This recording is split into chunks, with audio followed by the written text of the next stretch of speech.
E aí, bora mergulhar nas ideias de dois pensadores que, olha, literalmente desenharam o mapa da economia moderna: Adam Smith e Karl Marx.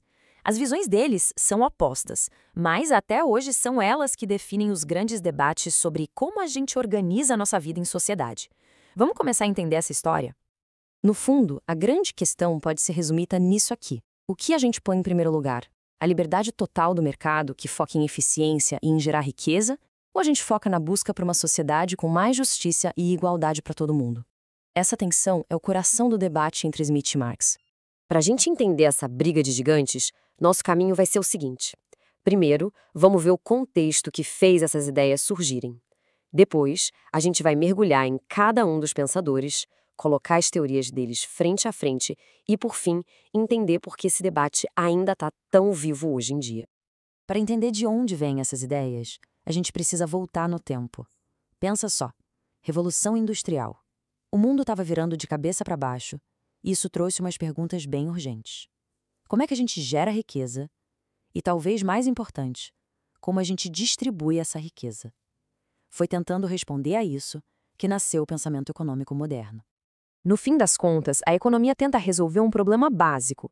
Nossos desejos são infinitos, mas os recursos para realizá-los, tipo terra, dinheiro, tempo, são limitados. A economia é a ciência que estuda como a gente faz essas escolhas, e a escola clássica foi uma das primeiras a tentar organizar essas respostas.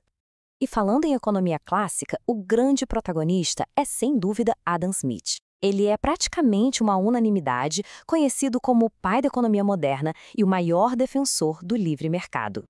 Então, quem era esse cara? Smith era um filósofo escocês lá do século XVIII, e a grande obra da vida dele, A Riqueza das Nações, de 1776, é simplesmente um divisor de águas. Foi ali que ele botou no papel as bases do liberalismo econômico que a gente discute até hoje. A ideia mais famosa dele, que todo mundo já ouviu falar, é a mão invisível. O que é isso, afinal? É a teoria de que quando cada um busca o seu próprio interesse numa economia livre, o resultado final, sem que ninguém planeje, acaba sendo bom para todo mundo. É como se uma força invisível organizasse tudo para o bem comum. Então, resumindo a ópera para Smith, o segredo para um país ser rico é deixar o mercado livre, incentivar a concorrência e a especialização do trabalho. E o governo? Bom, o governo deveria se meter o mínimo possível, só para garantir a ordem e deixar a mão invisível trabalhar em paz. Beleza, essa é a visão de Smith. Mas agora a gente vai pular quase um século no tempo para encontrar o grande crítico de tudo isso. Do outro lado do espectro, a gente tem Karl Marx, que olhou para o mesmo sistema e viu algo completamente diferente. Marx foi um filósofo alemão que viveu no auge da Revolução Industrial e viu de perto as suas consequências sociais. As obras dele, como o Manifesto Comunista e o Capital, não queriam só entender o capitalismo, elas queriam derrubá-lo. Para Marx, o que move a história não é o interesse individual de cada um, é o conflito, a famosa luta de classes. Ele enxergava a sociedade dividida em dois grandes grupos que estão sempre em pé de guerra: a burguesia, que é dona das fábricas e das ferramentas, e o proletariado, que só tem a própria força de trabalho para vender. E essa é a base do que a gente chama de materialismo histórico. Parece complicado, mas a ideia é que a economia, o jeito como a gente produz as coisas, é a base de tudo.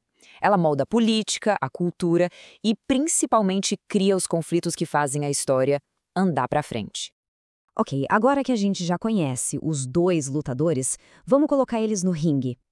Smith e Marx olharam para as mesmas perguntas sobre riqueza e sociedade, mas as respostas que eles deram foram, assim, totalmente opostas. Uma das primeiras grandes diferenças está aqui: de onde vem o valor das coisas. Para o Smith, o valor nasce do trabalho, da eficiência.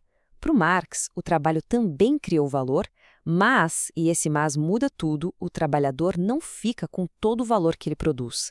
E é aí que entra um conceito-chave. Esse conceito é a mais-valia. Para Marx, essa é a matemática da exploração. Pensa assim, uma pessoa trabalha 8 horas. Nas primeiras 3, ela já produz o valor equivalente ao salário dela.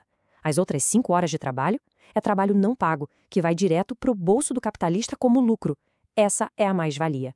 Então a lógica é bem direta, né? Primeiro, o trabalhador produz um valor total. Segundo, o capitalista paga um salário, que é só uma fração desse valor. E terceiro, essa diferença, o valor que não foi pago, é a mais-valia. É daí que vem o lucro. Assim, as visões sobre o capitalismo são como água e óleo.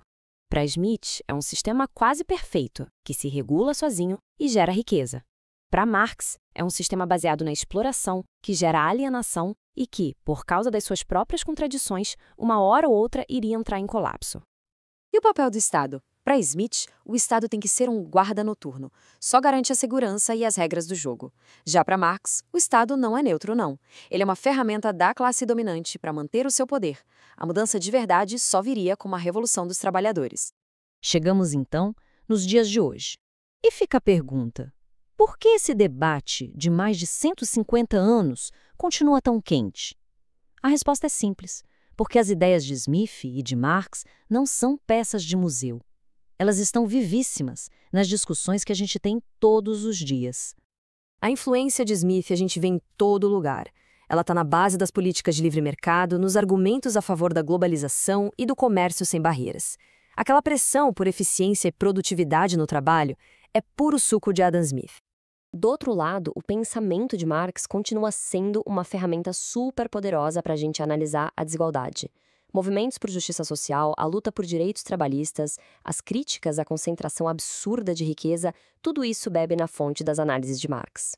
Se a gente pudesse resumir tudo numa única frase para cada um, seria mais ou menos assim: o grande foco do Smith é a eficiência do mercado.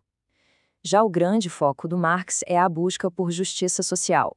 E como a fonte aqui aponta, a análise de Marx sobre o conflito de classes, mesmo com todas as mudanças no mundo, ainda serve como uma lente de aumento poderosa para a gente entender os conflitos sociais que nascem da desigualdade e da exploração. E isso tudo nos deixa com a pergunta de $1 milhão, né? A questão que talvez seja o maior desafio do nosso tempo. Como é que a gente equilibra esses pratos? Como aproveitar a liberdade econômica que o Smith defendia, sem abrir mão de construir uma sociedade mais justa, que era a grande preocupação de Marx? A resposta para essa pergunta, essa ainda está sendo escrita.